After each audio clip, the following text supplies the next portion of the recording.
మంత్రి రేవంత్ రెడ్డి గారు వచ్చి బోత్ శాసనసభ్యుడు అనిల్ జాదవ్ అనగానే కిందికెళ్ళి సీటీలు కిందికెళ్ళి సప్పట్లు మారుమోగిపోయినాయి. పరేషాన్ అయిపోయింది ముఖ్యమంత్రి. నాకు సప్పట్లు కొడతలేరు, అనిల్ జాదవ్కు బాగా కొడుతున్నారు, ఇదెక్కడి కథ అని ముఖ్యమంత్రి పరేషాన్ అయ్యిండు. పరేషాన్ అయిపోయి ఇక పంచి డైలాగులు కొట్టుడు మొదలు పెట్టిండు. పంచి డైలాగులు ఏం కొట్టిండు? పంచి డైలాగులు ఏమి అంటే ఏమంటాడు రేవంత్ రెడ్డి, ఎలక్షన్లకు మునుపు మీరు కూర్చోర్రా నాయన, వెనక కనబడతలేరన్న, కూర్చోర్రా భయ్ దండం పెడతా. ఎలక్షన్లకు మునుపు ఇదే రేవంత్ రెడ్డి ఏం చెప్పిండు? అన్ని పనులు చేస్తా, 100 రోజులలోనే చేస్తా, పిల్లగాళ్ళకు స్కూటీలు ఇస్తా, 5 లక్షల విద్యా భరోసా కార్డు ఇస్తా, రైతులకు 15,000 ఇస్తా, ముసలోళ్లకు 4,000 పెన్షన్లు ఇస్తా, అత్తకు 4,000, కోడలకు 2,500 ఇస్తా, అన్ని 100 రోజుల్లోనే చేస్తా అని డైలాగులు కొట్టిండు.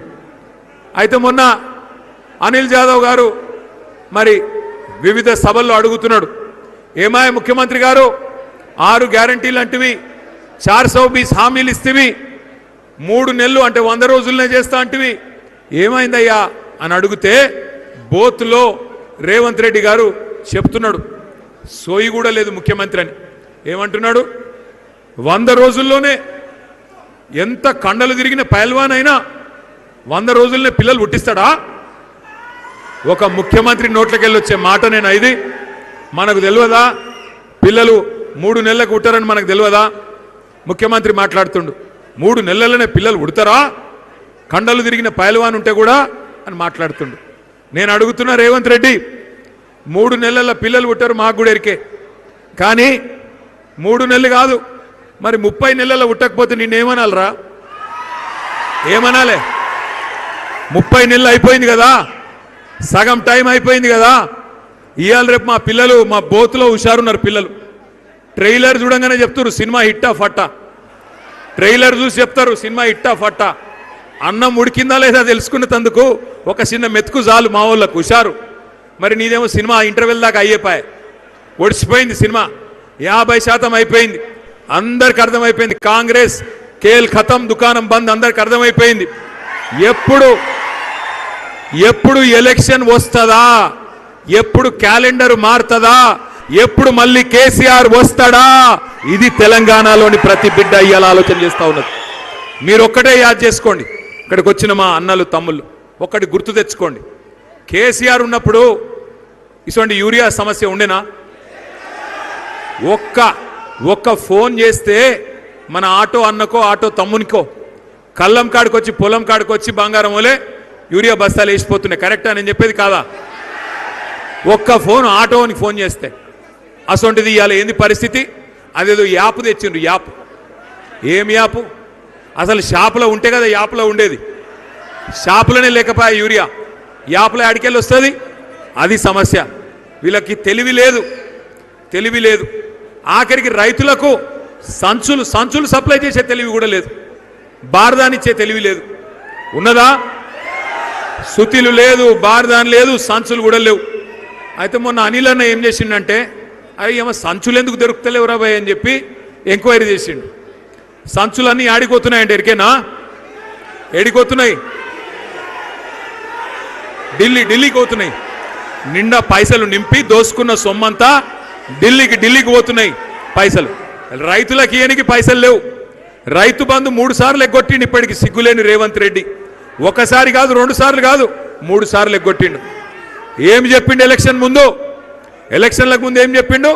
అప్పుడు కేసీఆర్ సార్ అన్నాడు, ఈ కాంగ్రెస్ వాళ్ళు అధికారంలోకి వస్తే రైతు బంధుకు రామ్ అయిపోతుంది, రైతు బంధు ఉండదు, యాది పెట్టుకోండి, మోసపోతే గోసపడతారు అని చెప్పిండు. అప్పుడు రేవంత్ రెడ్డి ఏమన్నాడు ఎరికేనా? రేవంత్ రెడ్డి ఏమన్నాడు? కేసీఆర్ అంటున్నాడు మేము అధికారంలోకి వస్తే రైతు బంధు బంద్ అవుతుంది అంటున్నాడు, మేమేమన్నా దివానగాళ్ళమా, మాకేమన్నా దిమాగ్ లేదా, మేమేమన్నా పిచ్చోళ్ళమా అని మాట్లాడిండు. ఇవాళ నేను అడుగుతున్నా రేవంత్ రెడ్డి, 3 సార్లు రైతు బంధు ఎగ్గొట్టిన ఏమనాలే? హౌలా అనాలనా, దివానా అనాలనా, దిమాగ్ లేనోడనాలనా, ఏమనాలి చెప్పు? ఏం చేస్తావు? ఎక్కువ పెడతావు, ఇంకో కేసు పెడతావు, పెట్టు, అంతే కదా పెట్టేది. కేసులు పెట్టుడు తప్ప ఆయనకి ఏమైనా ఎరికేనా? ఏమైనా వచ్చా? కేసులు పెట్టుడు బూతులు మాట్లాడుడు తప్ప 2.5 ఏళ్ళు పీకిందేమన్నా ఉందా? ఏమీ లేదు.